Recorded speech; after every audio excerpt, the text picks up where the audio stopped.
A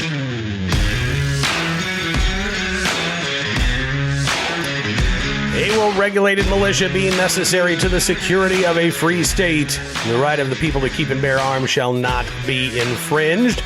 Welcome to another edition of Bearing Arms, Cam and Company. Happy Halloween to you. My name is Cam Edwards, and I'm glad you're with us on the program. Thought about dressing up, but you know what?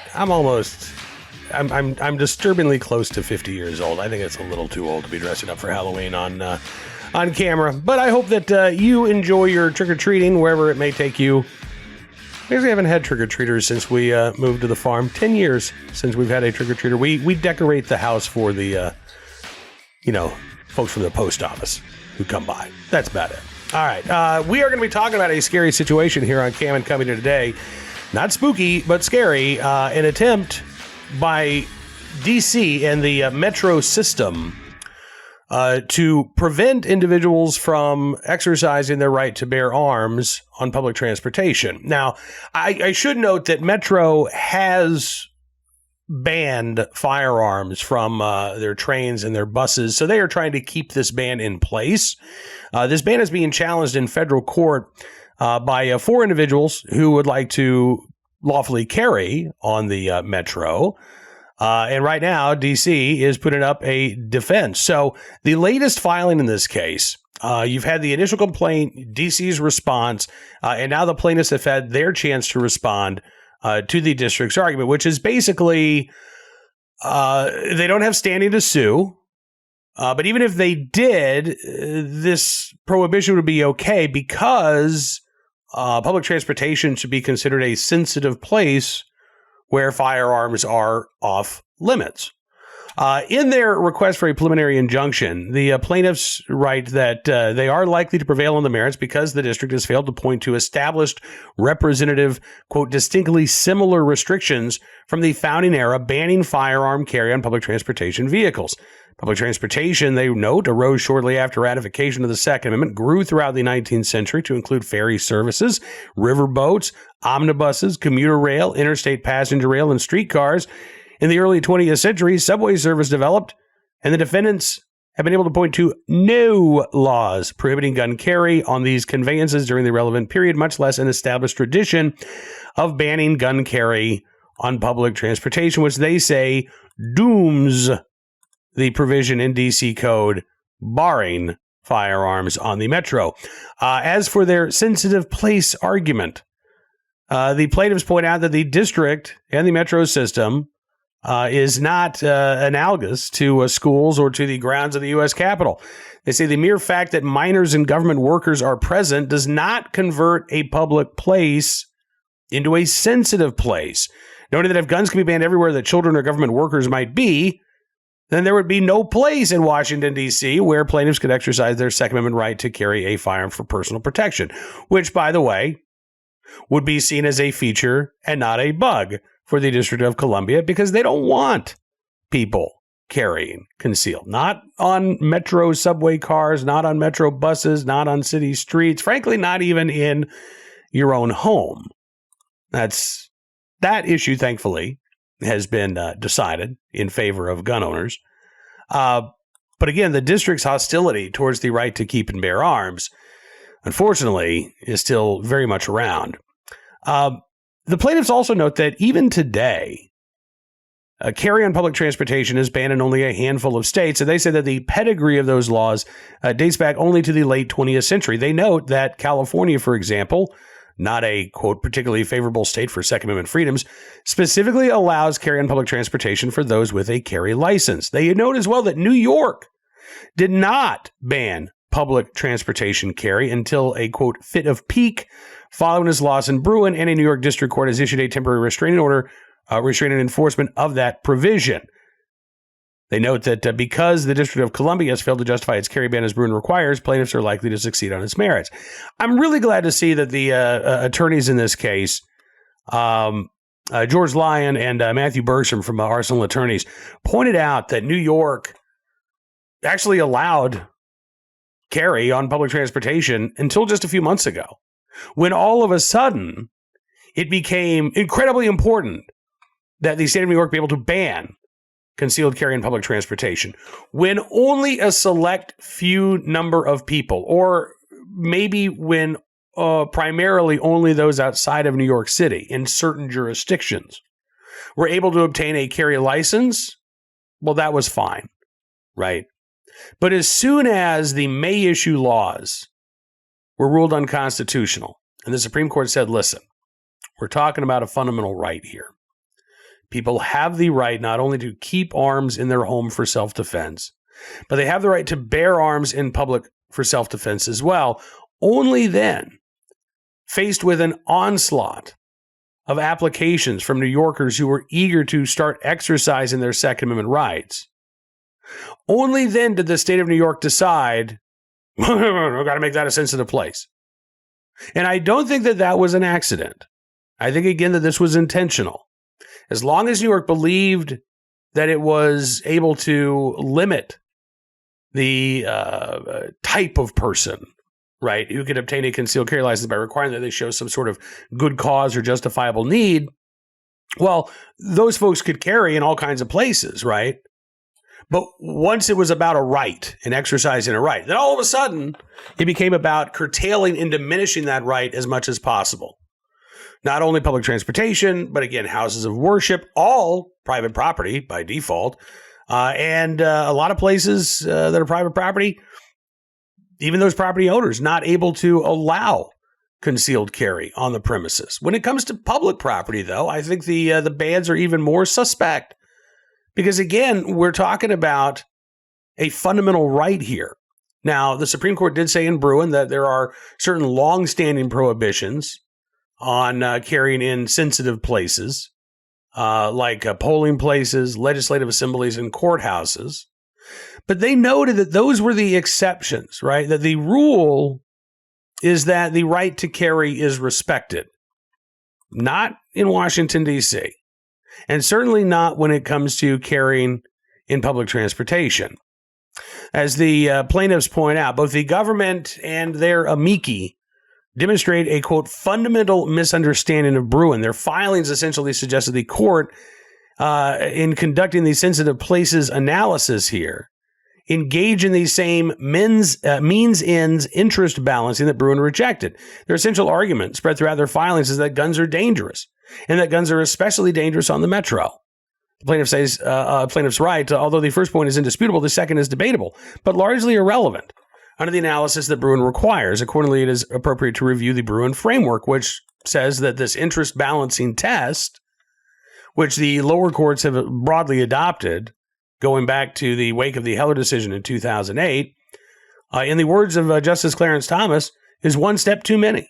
You don't need this two-step process where first you figure out, okay, is the Second Amendment implicated here? And if so, what level of scrutiny should we use to determine whether or not this law is constitutional or not? A lot of courts decided on intermediate scrutiny, which is a sort of vague, fuzzy middle ground that basically says if the government has a compelling interest, in this case public safety, that virtually any gun control law can pass constitutional muster as long as the government says, well, we're doing this in the name of public safety. Even strict scrutiny, in which the government must show that they are taking the most narrow approach possible. The Supreme Court said, nope, even that is one step too many. Instead, once you've determined that the Second Amendment is implicated by a particular gun control law, then you have to look to the text of the Second Amendment. You have to look at the history and the tradition of the right to keep and bear arms in this country. Specifically, you have to look for analogous laws in history that are longstanding, widespread. You can't look for some sort of outlier ordinance somewhere that was on the books for 6 or 8 months. But you've got to look to laws that were in place at the time of the founding, and secondarily at the time that the 14th Amendment was ratified. And if you can't find those analogs, and the Supreme Court said it doesn't have to be an exact match, but if you can't find something substantially similar to longstanding laws that were on the books back then, you're really going to have a difficult time justifying the constitutionality of a particular gun control law. And as the plaintiffs point out, you started to see ferry service, for example, steam-powered ferries. Actually, sail-powered ferries and human-powered ferries existed even before the United States was the United States. But shortly after the founding of the United States, Robert Fulton invented the steam engine or the steamship, and then you started to have, ferry service. The plaintiffs point out that the rise of train service in the 19th century, even stagecoaches. And in none of those circumstances have either the plaintiffs or the defendants been able to find policies or laws that said, hey, if you're traveling on a train, you can't bring a gun with you. Hey, if you're taking a ferry, you can't carry a firearm. Again, in fact, they found quite the opposite. The reply brief from the plaintiffs points out several instances of New York papers talking in the late 1800s about armed citizens on subway cars. Because, again, that was perfectly fine and legal until just a few months ago in New York State. So Washington, D.C. has a problem here. As the plaintiffs point out, given the ubiquity of public transportation systems post-enactment, the absence of gun carrier restrictions is remarkable. Neither D.C. nor its amici cite a single instance, much less an established history and tradition of legislation banning gun carry in public transportation in the relevant time period, be that from the founding to the 14th Amendment or the period following the 14th Amendment's ratification at the beginning of the 20th century, a time that Bruen regards as much less significant. Notwithstanding every town's plea to the contrary. That is sufficient, they write, to doom the district's public carry ban or public transportation carry ban. So we have a few more weeks before the courts are going to take up this issue in earnest. But again, this is a request for an injunction here, blocking enforcement of this law while the case is being litigated. The plaintiffs are arguing that because they are likely to prevail on the merits of the case, the law should be enjoined from being enforced any further until after this court case is wrapped up. I got to say, I don't know what a judge is going to do here, but the arguments that the plaintiffs have made, I think, are incredibly strong. They're completely accurate. And the district's desire, along with anti-gun officials in New York and other anti-gun states, to prevent people who are reliant on public transportation from being able to protect themselves, not only on that subway car or on that public bus, but after they get off or before they get on. I have a very difficult time seeing how these laws are going to stand, again, given what the Supreme Court has said in Bruen. And it really seems like, and this is something else the plaintiffs accuse the defendants of doing here in this case, of basically just trying to drag this out as long as possible before they are delivered the inevitable court loss for their gun control laws. And in the meantime, of course, law-abiding citizens, responsible gun owners, will continue to be denied their right to carry, something that, again, I hope the courts do not allow to happen. We'll keep our eyes on this particular case as well as all of the others that are making their way through the court system. It is such a busy time for the Second Amendment right now, and we are doing our best to keep up with all of these. In fact, there was a hearing last week for a request of a preliminary injunction against the Concealed Carry Improvement Act in New York. We are awaiting Judge Glenn Sotheby's decision in that preliminary hearing, or a request for a preliminary injunction. Could have come down last week. I mean, it really could come down any time. There's no hard or fast deadline for Judge Sotheby to rule, but I do anticipate that we'll get a ruling hopefully this week. I've seen some folks speculating that maybe Judge Sotheby's going to wait until after the midterm elections are over, but there's no reason for that to be the case. Again, the judge could hold on to his opinion until then, but I am hopeful that this week we'll get some word from a federal judge in New York about whether or not the Concealed Carry Improvement Act, at least many of its provisions, can continue to be enforced while the law is being challenged. Now let's turn our attention to today's armed citizen story, our good deed of the day, and our recidivist report. We will start there with a case out of Michigan, Wyandotte, Michigan, where a parolee with an extensive criminal history still released on basically his personal recognizance, no bond necessary. despite a laundry list of criminal offenses in his past. 26-year-old Tobias Catrone is a, quote, absolute risk to society, according to Wyandotte Deputy Police Chief Archie Hamilton, who says that Catrone's criminal history tells us that, but he'll tell you that as well, he said. Hamilton said he bragged to our officers, he stabbed people, he shot people, and he's boasted about never getting convicted because he'll intimidate witnesses. It was last Friday, about 3:30 in the morning. Police officer in Wyandotte, Michigan, spotted a vehicle in a neighborhood. As the officer approached the vehicle, driver took off at a high rate of speed. There was a pursuit, ended up in a crash in downtown Detroit. Archie Hamilton says what the officer did not know at the time is that Mr. Catrone was just released from prison on parole. He was driving a stolen vehicle and has this long history of violence. That lengthy history includes arrests for alleged crimes including attempted murder, armed robbery, resisting and obstructing police, as well as fleeing and eluding. A lot of these cases, like we talk about every day here on this program, have ended up in plea deals, probation, outright dismissals in some case. He did eventually go to prison for being a convicted felon in possession of a firearm. He was paroled on September 27th of this year, a little more than a month ago. And on Sunday, he was charged with fleeing a police officer, a felony, and he was granted a personal bond by a local judge who was handling Wayne County's weekend docket. Archie Hamilton says he's on parole. He was just released from prison. And despite all of those circumstances, he was allowed to walk free on a personal bond by the magistrate. He says he brags about running from the police because he knows, and all of his criminal friends know, that if they run from the police, there will be no consequences, even if they're captured. He says the answer is to motivate criminals not to run, and the only way we can do that is by enhancing the penalty for fleeing and eluding. He said people are running in vehicles from the police at an alarming rate. He said we had another pursuit over the weekend. It's almost a daily event for Wyandotte police, he said. Lawmakers need to step up. They're ignoring a huge problem. Well, yes, they probably are.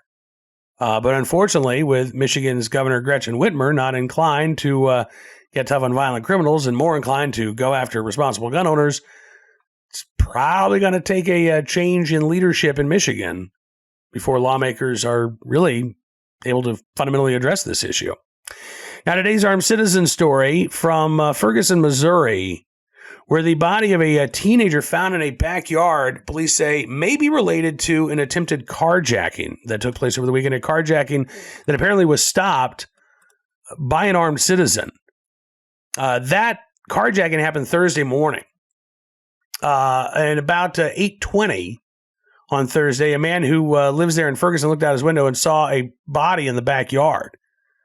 Called police. They came out and they determined that the individual in question, a teenager, somewhere between 15 and 18 years of age, wearing a black hoodie, black sweatpants, black tennis shoes, had a black satchel.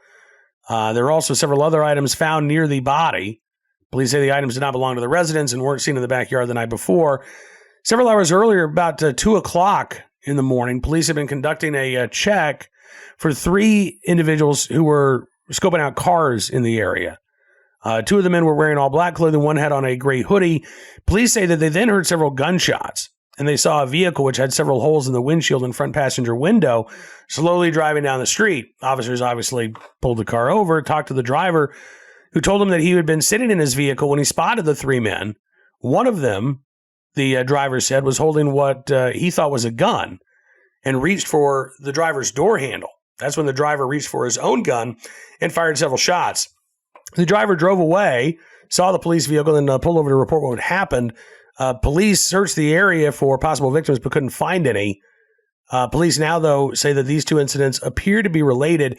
They have not officially ruled this a case of self-defense, so we will keep our eyes on this story, bringing you more details as they become available. But at first report, that is certainly what this suggests. So again, we'll keep our eyes on the story and bringing more details as they become available.